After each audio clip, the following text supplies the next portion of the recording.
This is Chris Morton, and you're listening to The Recovery.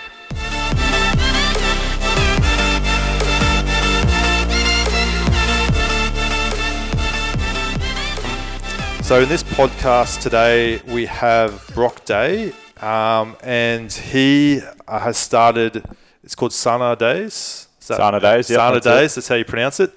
And I've just grabbed this off your Instagram. You've described it as the positive connection between mental health and exercise, a healthy mind in a healthy body, which is, I've never really heard it put that way, but I really liked how you've taglined that. Yeah, so that's kind of where Sana actually came from. It's a Latin phrase, mens sana in corpora sano, and that translates to a healthy mind and a healthy body.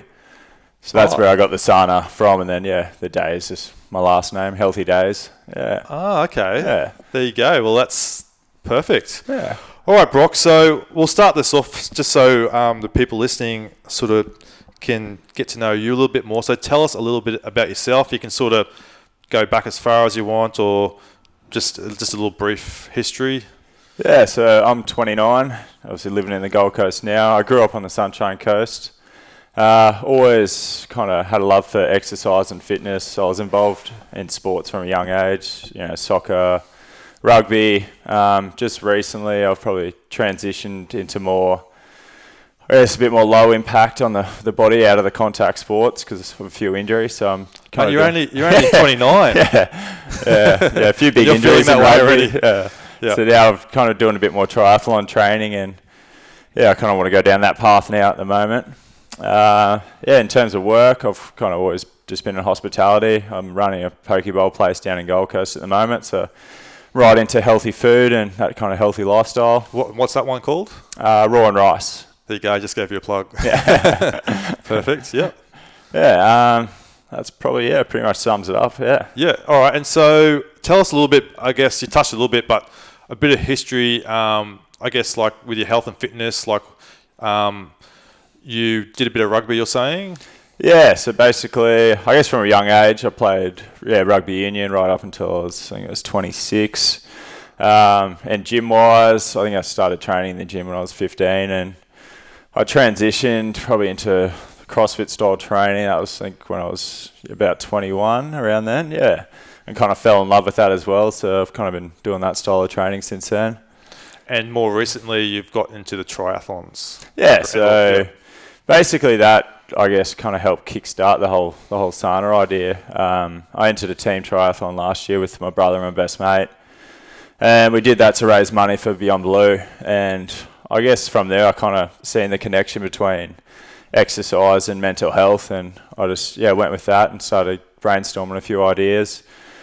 And that's when I came across the phrase mens sana in corpora sano, and that just stuck with me. So from there, I kind of wanted to start a brand that focused more on the exercise side of mental health. Okay, and so I guess more recent times we've had the lockdown, the COVID-19. What have you been up to in that period to sort of with your health and fitness? Yeah, so I kind of come, I guess, good timing for the whole Sana Day thing. I really started getting stuck into that, trying to get the Instagram up and running, the clothing side up and running. And in terms of health and fitness, I was lucky enough for you to lend me a barbell. So we got a little home. Done that. Got a little home gym set up. So I've kind of been training 6 days a week in the home gym, and I guess been doing a bit of running. I got my bike, so cycling as well, a bit of swimming. So definitely been able to train a lot, which has been good for the body. So has your neighbour called the cops on you guys yet? Not yet, but he definitely doesn't speak to us at the moment.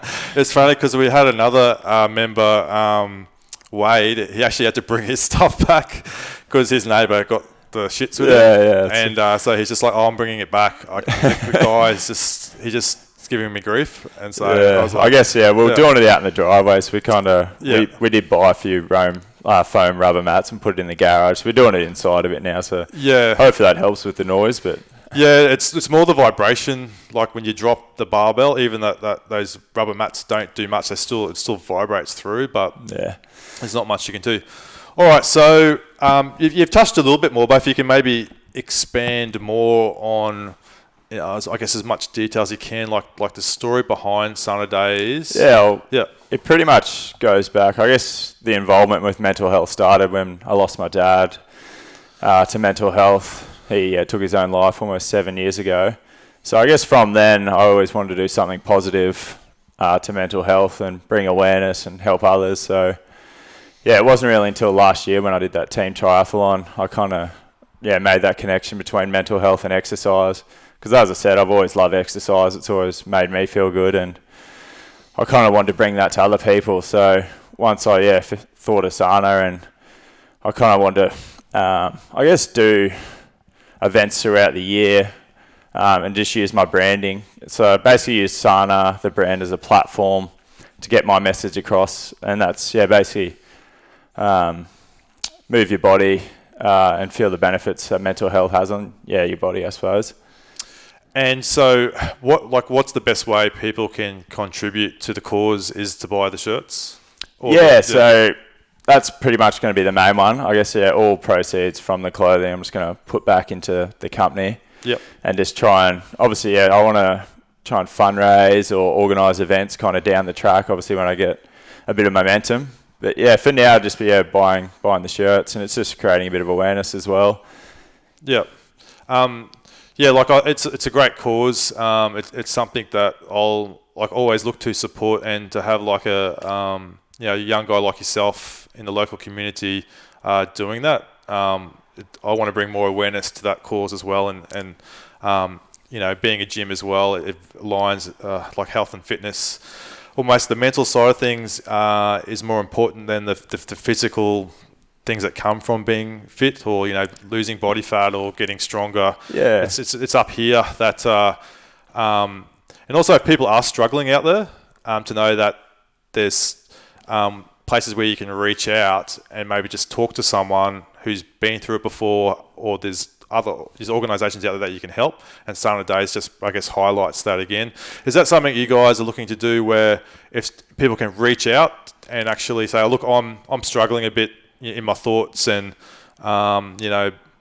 get on board with maybe a fundraising event, or maybe if you're going to do like a big enter a team into a triathlon, and it's a bunch of boys with around those issues? Is that sort of sure. Yeah, that's definitely the direction I want to head in. Yeah, just being like an open type community, and I guess if anyone from all types of different backgrounds, they can just reach out, and that's what I kind of obviously want to run these big events and get anyone involved, really. So it's just about moving your body. It's not, to a specific type sport. It's not going to be to triathletes, marathon runners, people who go to the gym. I just kind of want to get people moving their body and feeling the benefits that'll have on their mental health.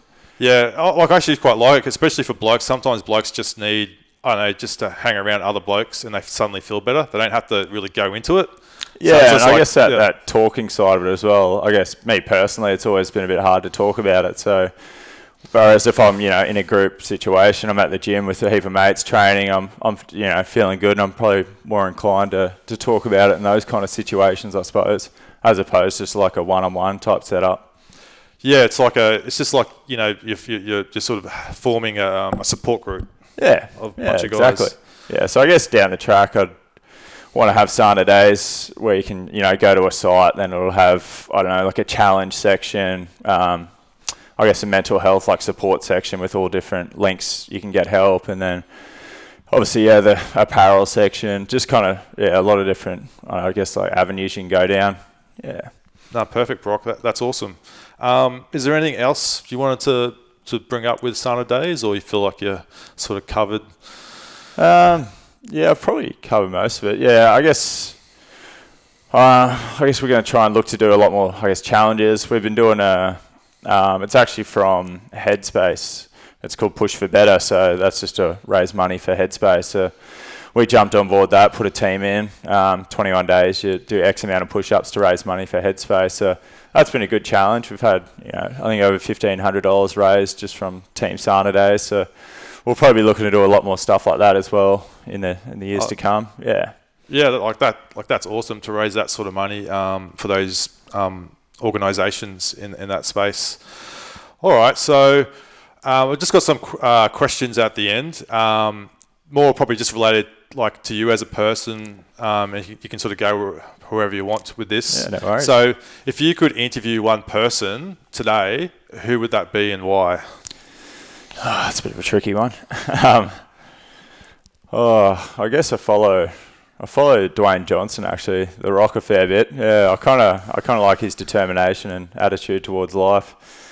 I think he's got to a stage where he had like $7 in his wallet or whatever, and he was really down, but he obviously stayed positive, and yeah, now look at him, he's doing a lot of different things and helping a lot of different people. So yeah, he's definitely a big kind of a role model, I suppose. And I think I was listening to something he was saying. I think it's every day just pretends he's back, is against the wall, and there's only one way to go. And I guess that kind of stuck in my mind, just moving forward. Yeah. That's awesome, mate. Yep. So if there's something like a routine that you have maybe at the start of the day or some point in the day that you feel if you do, it sets you up for success at the start of that day, like what's one thing that you do? Definitely coffee. That always helps. Love my coffee. Okay. But yeah, I guess it's pretty cliche being in the gym, but definitely exercise. That always kind of, I guess, gets the blood pumping, and I feel like if I do that in the morning, and then obviously if the day gets too hectic, at least I've got it over and done with, and if I get caught up in the afternoon and can't train or whatever, I'm happy I've kind of already done it. So yeah, probably coffee and exercise are my main two that get me going. Perfect. So what's something that you might have believed in at some point, strongly believed in, but have recently changed your mind about that? Yeah, that's another tricky one. Probably recently I've started, probably my diet actually, I've changed that a lot in the last year. I guess I've always, just growing up from, my parents embedded in me, it was, get your meat from protein, get your protein from meat. So I guess this last year I've kind of been watching a lot more docos and trying to eat a lot more, veggies and not eat as much meat. And I felt pretty good doing that. So yeah, that's probably one thing I guess I used to believe in pretty strongly, that I got the protein from meat, but now I've kind of been getting it from a lot of other different sources, and yeah, haven't really relied on eating meat as much now. Awesome. So I guess lastly, is there a particular, if you're a book reader or video or documentary or even a podcast that you would like to recommend that impacted your life? Yeah, so I'm not much of a book reader. I think I don't think I've read a book. I think the last one I read was The 4-Hour Workweek by Tim Ferriss. Okay. That was a good book. I don't know if it impacted my life greatly, but yeah, it was kind of, I drummed in, I suppose, to work smarter, not harder, and try and get out of that 9 to 5 grind and, have a bit better lifestyle. I do listen to a few podcasts. Kind of been listening to Chasing Excellence. That's a good one at the moment. Or the one by Nike, I think it's called Trained. They interview a lot of athletes, which, give a different perspective on training and, I guess, their lives. Other than that, I used to listen to a lot of entrepreneurial type podcasts, just as, I guess, motivation. Is the Chasing Excellence one, is that the Ben Bergeron? Yeah, that's the one. Yeah. Okay. So he's obviously trained a lot of top athletes, and it's good getting his insight, and especially into the mental kind of toughness and mental strength side of it as well. Awesome, bro. Awesome. All right, so what's the best way for people to communicate, I guess, to get in touch more about Sana Days or even yourself? Yeah, so I've obviously just through like Instagram and Facebook at the moment, they're the main platforms. Do have the website, sanadays.com.au. Eventually, I've got some contact details on there. But once I kind of get the ball rolling and we have a few different, I guess, communication outlets, it'll just be mainly through the website. Yeah. Perfect, Brock. Well, thanks for being on. You're actually the first guest on the recovery. So I hope to get you back maybe in 6 months' time and see how you're going and how Sana track the progress and see where I'm at. Yeah, I reckon it'll be awesome. I'm really impressed with what you're doing here. I've also been impressed you as a person, and when you're one of our first members at the gym. And all the coaches commented what a top bloke you were, and I can back that up as well. Oh, so, no worries, mate. So we'll leave it there. Cheers, bye. Cheers, Chris.